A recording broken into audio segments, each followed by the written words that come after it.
আমাদের দেশে তার চেয়েও প্রতিভাবান কবি কবি কাজী নজরুল থাকা সত্ত্বেও আমরা সেই ভারতীয় নাগরিকের একটা গানকে আমাদের জাতির উপরে চাপে দেওয়া হলো জাতীয় সঙ্গীত। পৃথিবীর ইতিহাসে এমন কোন নজির আর দ্বিতীয়টা আছে বলে আমি মনে করি না। কেন কোন বাংলাদেশে যদি নজরুল ইসলামকে আমরা জাতীয় কবি আখ্যা দিয়ে থাকি, তাহলে নজরুল ইসলামের গান কেন হলো না? বা অন্য কারো গান হতে পারতো জাতীয় সঙ্গীত। ভালো ভালো কবি সাহিত্যিক ছিলেন আমাদের দেশে, কিন্তু পৃথিবীর ইতিহাসে কোথাও নাই যে বিদেশি এক নাগরিকে যে নাকি তার দেশের জাতীয় সঙ্গীত রচনা করেছে এবং আমাদের শুদ্ধ স্বাধীন বাংলাদেশে এসেও আমাদের জাতীয় সঙ্গীত রচনা করতে হবে। কি ধরনের কথা? That means you have nothing in your hand. তারপর মুজিবকে দিয়ে রক্ষী বাহিনী সৃষ্টি করলো ইন্ডিয়া। তারা বাংলাদেশের সামরিক বাহিনীকে দুর্বল করে একটা নামে মাত্র সামরিক বাহিনী, হাতে লণ্ঠন করে ঠনঠন, এই ধরনের একটা সেনাবাহিনী রাখবে। আর কারণ একটা সেনাবাহিনী তো রাখতেই হবে, কারণ যে কোনো জাতির মেরুদণ্ড হচ্ছে সেনাবাহিনী। ওই হাতে লণ্ঠন করে ঠনঠন, আর আসলে তার চেয়ে অনেক শক্তিশালী একটা বাহিনী গঠন করলো ইন্ডিয়া।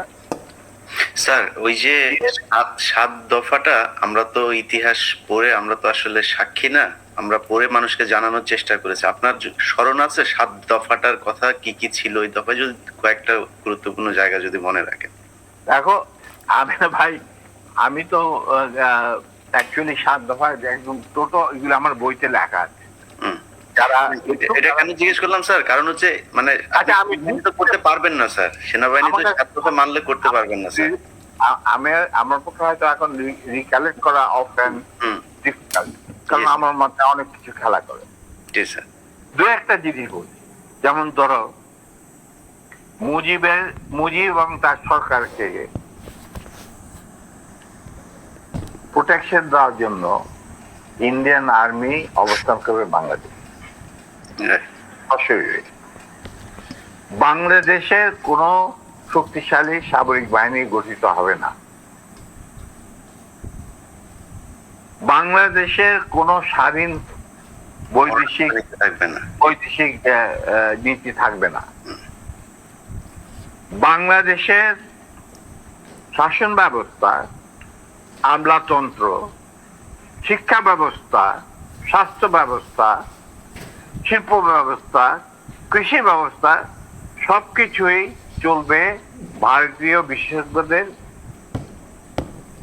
ইচ্ছা মতো। তারা মুজিব বিরোধী কোন মানুষকে বাঁচিয়ে রাখা হবে না। তার জন্য যত লোক মারা দরকার মারা হবে, যত লোককে লুলা ল্যাংড়া করা হবে, চক্ষু তুলে নেওয়া হবে, মেয়েদের ইজ্জত লুণ্ঠন করা হবে, কোনো সমস্যা নাই। এইভাবে প্রতিপক্ষের উপর ঝাঁপিয়ে পড়ায় 40,000-এরও বেশি লোক মারা গেছে, সেটা সবাই জানে, প্রত্যেক আসছে। তারপর তোমার আমরা একটা করদ রাজ্যে পরিণত হয়ে গেলাম। কিন্তু সমস্যা দেখা দিল যে বাংলাদেশের মাটিতে যদি ইন্ডিয়ান সোলজাররা অবস্থান নেয়, তাহলে বিদেশ থেকে কোন দেশেই বাংলাদেশকে স্বীকৃতি দিতে রাজি না। কারণ পাকিস্তান ইতিমধ্যে সিকিউরিটি কাউন্সিল থেকে একটা আইন পাস করে নিল যে বাংলাদেশে কে নিয়ন্ত্রণ করতে ভারত, তাদের সেনাবাহিনীর মাধ্যমে, মুজিব সরকারের মাধ্যমে। অতএব এটা একটা ডিসপিউটেড টেরিটরি, এটা একটা স্বাধীন দেশ নয়। তাই আপনারা স্বাধীন কিভাবে রিকগনাইজ করবেন মুজিবের সরকারকে? এরপর এই অবস্থায় ইন্দিরা গান্ধী পড়ল মন্ত্রী, তো মুজিব সরকার। তখন ইন্ডিয়ান সরকার ডিসাইড করলো যে ঠিক আছে, আমাদের সোলজার আমরা ফেরত নিয়ে আসবো, তার পরিবর্তে আমরা জাতীয় রক্ষী বাহিনী বানাই। তাই করা হলো। তো যে কাজটা ইন্ডিয়ান আর্মি করছিল সেটা পরে জাতীয় রক্ষী বাহিনী করলো। আর কি ধরনের অত্যাচার, অবিচার, কি ধরনের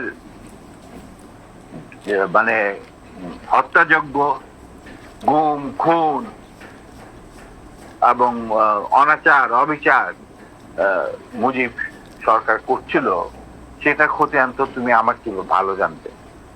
অনেকে এই বিষয়ে লিখেছেন, সাহসী যারা তারা লিখে গেছেন, আমিও কিছুটা লিখেছি। সেখানেই শেষ হলো না। তারপর দেখা গেল যে সেই সুতিগার থেকে মুজিব কায়েম করলেন একদলীয়, এক ন্যায়কত্ব, স্বৈরাচার শাসন, বাকশাল, এবং নিজেকে তিনি আজীবন রাষ্ট্রপতি হিসেবে ঘোষণা দেবেন সিদ্ধান্ত না। এই বাকশালের মেম্বার সবাই। সেই বাকশাল করার পর মুজিবের শক্তি বেড়ে গেল, তার নিষ্ঠুরতা এমন অসহনীয় পর্যায়ে চলে গেল। ইলিয়াস লুটপাট, মার ধর, চোরাচালান, নকল টাকা ছাপানো ভারত থেকে, এই সমস্ত মানে একটা আমাদের মনে অস্তিত্বই এমন অবস্থায় গিয়ে থাকলো যে মানুষ একদিন মুজিবের জন্য দোয়া করেছিল যে আল্লাহ আমাদের এই মুজিব আমাদের চোখের মধ্যে আমাদের বাঁচাবে, দেশকে স্বাধীন করবে, বাঙালিদের ন্যায্য অধিকার আদায় করবে। সেই মুজিবের জন্য লোকজন আল্লাহর কাছে দোয়া চাচ্ছিল যে আল্লাহ আমাদের আজাদ দাও, নমরুদের হাত থেকে আজাদ দাও, আমরা তো শেষ মরে যাচ্ছি সব, কোথাও কোনো কেউ নেই প্রতিবাদ করা। এটা তো আমরা যারা সেনাবাহিনীতে তখন ছিলাম, যারা দেশপ্রেমী যোদ্ধা, তারা ঠিক মেনে নিতে পারেনি। কিভাবে তারা মেনে নিতে পারেনি পাকিস্তানের জান্তাদের অবিচার এবং দুরাচার। এরই পরিপ্রেক্ষিতে তাদের নেতৃত্বে সংগঠিত হয় একটা সেনা বিপ্লব। অনেকে বলে মুজিবকে মারা হলো কেন? মুজিব তো মারা যায় নাই, মুজিব নিহত হয়েছে একটা সেনা অভ্যুত্থানে ঘটাকালে। সেনা অভ্যুত্থান তো আর খালি হাতে মার্বেল খেলে না, ওখানে দুই পক্ষ থেকেই গোলাগুলি হয় এবং হতাহত হয় দুই পক্ষে। যেমন মুজিবের পক্ষের কিছু লোক মারা গেল, সেভাবে বিপ্লবীদের, সেনা অভ্যুত্থানকারী বিপ্লবীদের তরফ থেকে কিছু লোক প্রাণ হারায়। এটাই বাস্তবতা। কিন্তু তারা বিজয়ী হয়ে গেল, বিপ্লবীরা বিজয়ী হলো, তারা ক্ষমতা তাদের নিজে হাতে নিয়ে নিল। স্বতঃস্ফূর্ত ভাবে ইলিয়াস ঘোষণাটা